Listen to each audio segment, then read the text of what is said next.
Good evening, visitors. Welcome to the Australian War Memorial's last post ceremony.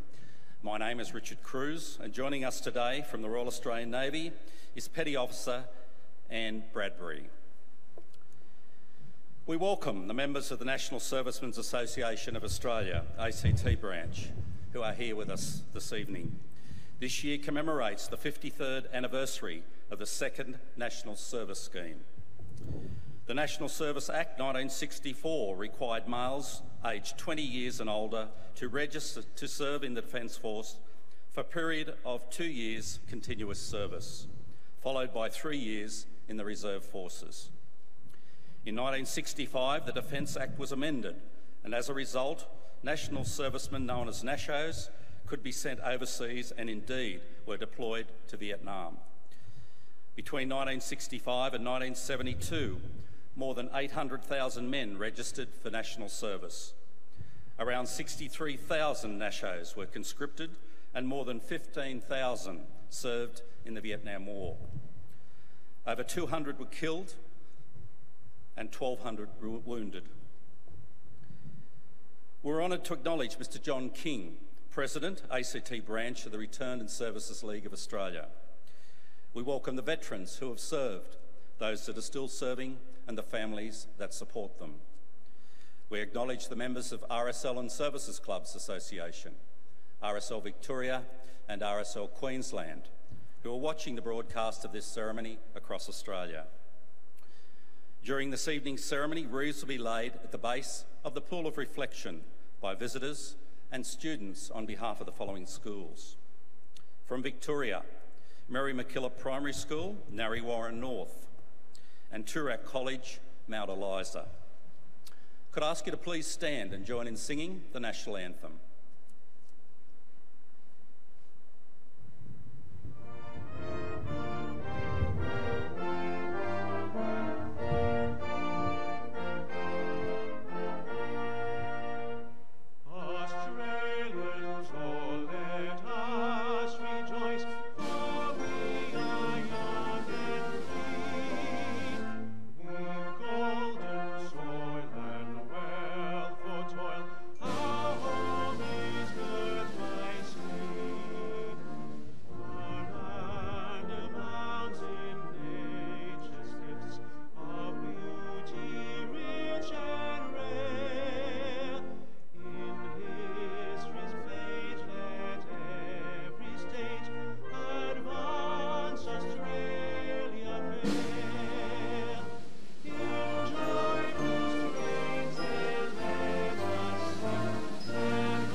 Students, you may be seated.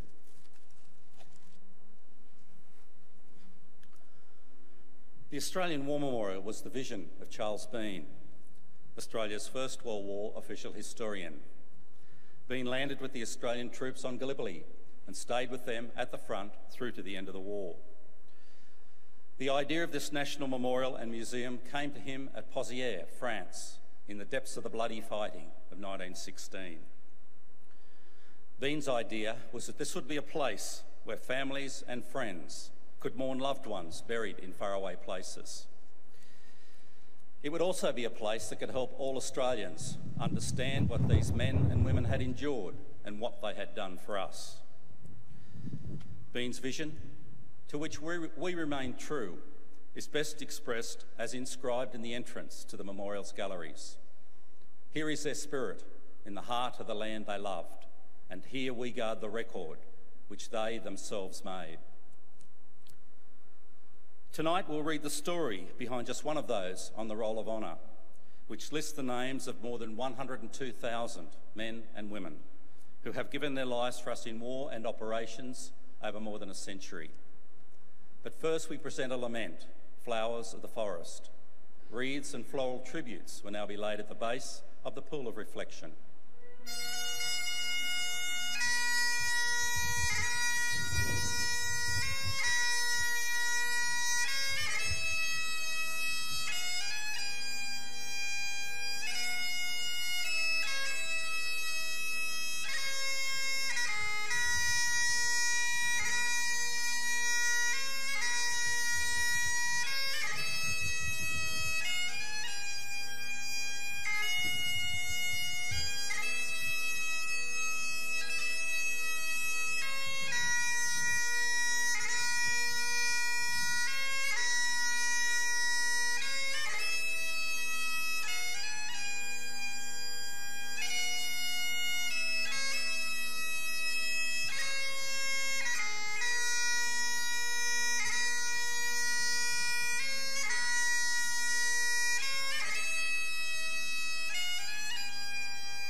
Today, we remember and pay tribute to Private Edwin Carlill Morrison.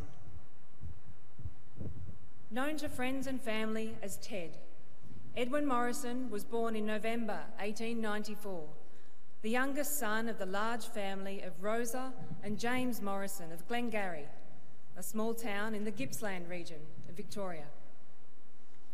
While some of his siblings attended the nearby Tyers State School, young Edwin was taught at home. He went on to work as a contractor and was involved in farming in the region.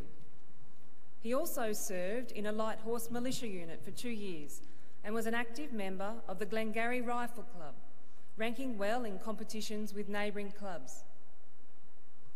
In June 1915, Edwin Morrison was 4 months shy of his 21st birthday, and so brought a letter of consent from his parents with him to Melbourne in order to enlist in the Australian Imperial Force. Edwin's older brother, Walter, perhaps motivated by Edwin's actions, enlisted the following month, eventually joining reinforcements to the 22nd Battalion. 3 of Edwin's 4 brothers would come to enlist in the AIF, serving in different units. Edwin, after some initial training, was allotted to C Company of the newly established 29th Battalion. He left Melbourne with his battalion in early November that year aboard the troopship Ascanius. In Egypt, the 29th Battalion joined the newly raised 5th Australian Division. Here, they trained in the desert camps before leaving for France, destined for the Western Front, in June 1916. On the 16th of July, Private Edwin Morrison was wounded in action at Fleur Bay, but remained on duty. 3 days later, the 29th Battalion fought its first major battle at Fromelles. One soldier of the battalion remarked about the battle, "The novelty of being a soldier wore off in about 5 seconds. It was like a bloody butcher's shop." Although it still spent periods in the front line, the 29th Battalion's men would have been thankful that they played no major offensive role during the rest of the year. Edwin's father had been ill for some time and died just before Christmas 1916. Edwin's brother, Sergeant A.C. Morrison, returned home just before his father's death, having been invalided home after serving on Gallipoli and in France. A local newspaper reported, "The sick father heard his son's voice and rose in his bed, but the effort was too much for him, and he never rallied." In early 1917, Edwin spent a few weeks of leave in England, but had the misfortune to contract an infection during his stay that led to an extended stay in hospital. He was expected to return to his unit in early May, but was back in hospital with mumps shortly afterwards and was not able to rejoin his unit until the beginning of August 1917. During Edward's stay in hospital, his brother Walter was killed in action at Bullecourt. While it was eventually found that Walter had died on the 3rd of May, he was listed as missing until August. Back with the 29th Battalion, Private Edwin Morrison took part in its major action of 1917, the Battle of Polygon Wood, fought in the Ypres sector in Belgium. The advance began on schedule at 5:50 a.m. on the 26th of September, with the 5th Division taking the lead on the right part of the Australian sector. The infantry advanced behind a heavy artillery barrage, the noise of which was compared to a roaring bushfire, and secured most of their objectives. But victory came at a cost. The 5th Division suffered over 5,500 casualties during the first 3 days of fighting. Private Edwin Morrison was killed on the first day of battle. He was 23 years old. Morrison was buried near Polygon Wood, but his grave was lost during later fighting. Today, he's commemorated on the Meningate Memorial to the Missing, along with some 6,000 Australians with no known grave. Learning of his death in Australia, the local newspaper reported that Edwin was a fine, upstanding, manly young man, one of Glengarry's best.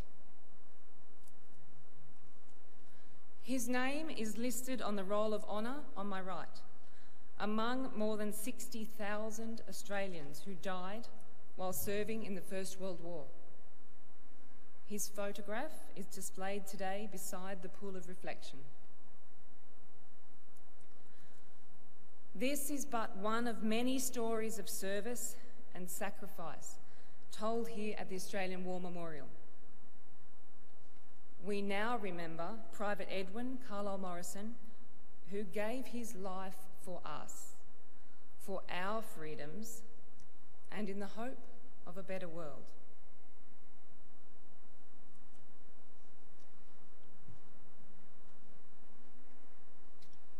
Please stand for the reading of the ode and the sounding of the last post.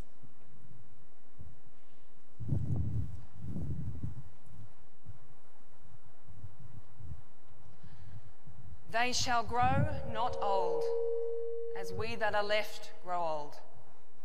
Age shall not weary them, nor the years condemn. At the going down of the sun and in the morning, we will remember them. We will remember them.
Lest we forget.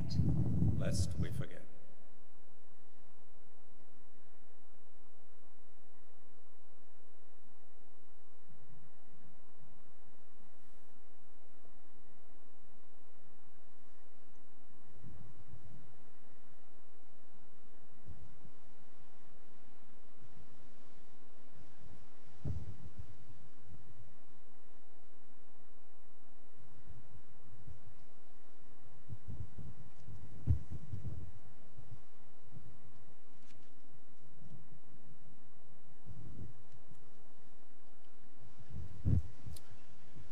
We leave you this evening with the words of the memorial's founder, Charles Bean. Many a man lying out there at Poziere or in the low scrub at Gallipoli, with his poor, tired senses barely working through the fever of his brain, has thought in his last moments, well, it's over. But in Australia, they will be proud of this. Ladies and gentlemen, girls and boys, that concludes this evening's last post ceremony. We thank you for visiting the Australian War Memorial and wish you all a very good evening. Thank you.